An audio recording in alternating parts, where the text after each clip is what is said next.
What's up guys, thanks for tuning into the video. Should you enjoy the content, please don't forget to like, subscribe, and click that notification bell. See you in 15 seconds.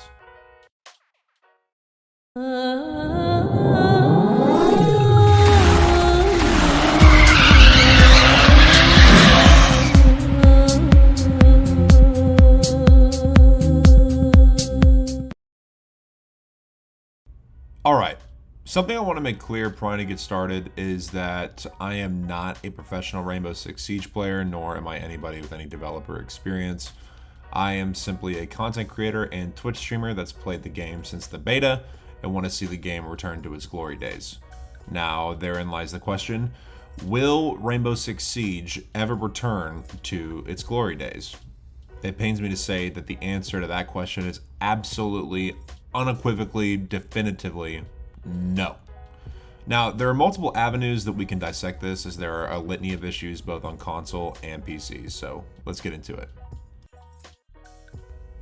So the number one issue that I have written down in terms of the longevity of Siege, or whether or not that Siege will actually return to the glory days, is cheaters. Now, I don't play the game on PC, but seeing the footage of cheaters is one of hilarity and also disappointment. The game on PC is riddled with wall hacks, Twitch drones that can kill you in half a second, no reliable anti-cheat in place, and nothing from Ubisoft that shows a roadmap of any substantial change. And with DDoSing making a resurgence, the game is in the worst state that it's probably ever been. Content creators find it hard to even have fun playing the game anymore and consider it more of a chore than something they enjoy doing.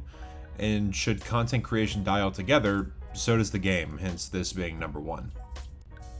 Talking about cheating on PC is a perfect segue into my number two reason why Siege will never return to its glory days, and that is MKK on console. MKK on console has been around, I believe, since like year one, season 2, and basically what it is it's the use of a third-party device, the most popular being Zim Apex, that tricks your Xbox into thinking that you're using an actual controller when in fact you are able to use a mouse and keyboard.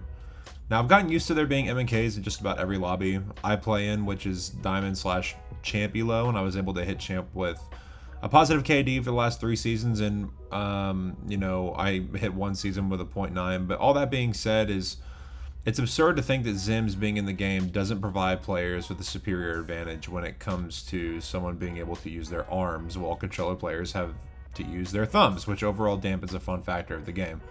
And the stupid question that I always get asked is, well, Roadkill, why don't you just buy a Zim? Well, because I'm not going to spend $300 on extra hardware that violates the Ubisoft TOS in the first place. Now, all of this doesn't mean that Zims are terrible human beings. I want to make that clear. I know plenty of people that play MK and Zim that are really cool people.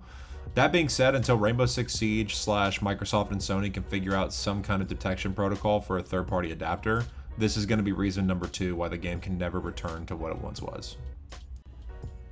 The number 3 reason I have on my list is the community. So when Rainbow Six Siege was released in 2015, the game had primarily an older demographic. The game encouraged strategy, teamwork, communication, and execution. Now, through the years, the game's demographic has pivoted into the hands of the younger generation who play the game like Call of Duty with the mindset, well, if I buy an anti-recoil mod like a Zen Cronus and an MK adapter and the best hardware to max out my frames, I'll be better than everybody else. For the most part, they're right. The Rainbow Six Siege community, blended with the explosion of Twitter, and most people that play Siege have a Twitter account specific to the game, created an unbelievable amount of vile and level of personal attacking that existed on social media.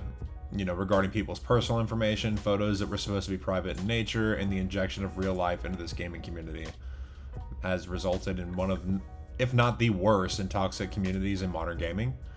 One of my friends, and someone a lot of people were good friends with, took their own life for something that was primed and kickstarted through a lie on Twitter. Rest in peace, Kyle.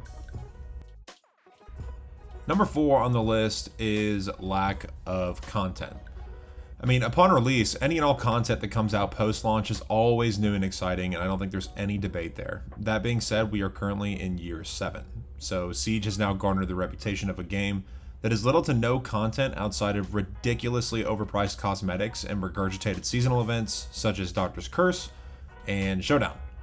Now, although these game modes are fun, they aren't something that makes you want to pick up the game and play it, and they lost their appeal after their initial release. Outbreak, I think, was a game mode that we can all agree was a ton of fun, but it was available in such a limited time. So once Ubisoft recognized its success, they made a standalone horrendous version of the game and tossed the Rainbow Six Siege Extraction label on it, which was fun for about 30 seconds. What ultimately ends up happening during events like these are people just pay the ridiculous $200 to buy all the packs and cosmetics that you can get from playing the event and never play it again. Lack of content also leads to a stagnation of content creation, which leads into number 5. Number 5 on the list, and the final point that I want to make in terms of why Siege will never return to its glory days, is the dying content creation community. Now, with no new content to be a driving force for content creators to be passionate about the game, cheaters ruining the experience for seasoned players, and nothing in sight to help onboard new players into the player base, content creation for Rainbow Six Siege is dying. Now, that's not to say that your favorite content creator will stop making content for the game, but all of the points above represent a stagnation of any new content creators joining the community, which is something that stimulates the growth of the game in general. I hear content creators like Garfield and Anifex all the time refer to the game as more of a chore to play. So without any new content and the dying content creation community, Siege will never have that appeal that it once did. Well, that's going to do it for today's video, guys. Thank you so much for watching. If you enjoyed this type of content, please consider leaving a like, subscribe to the channel, follow me on my socials, only roadkill R6. Thanks for tuning in, man. I'll see you in the next one. Peace.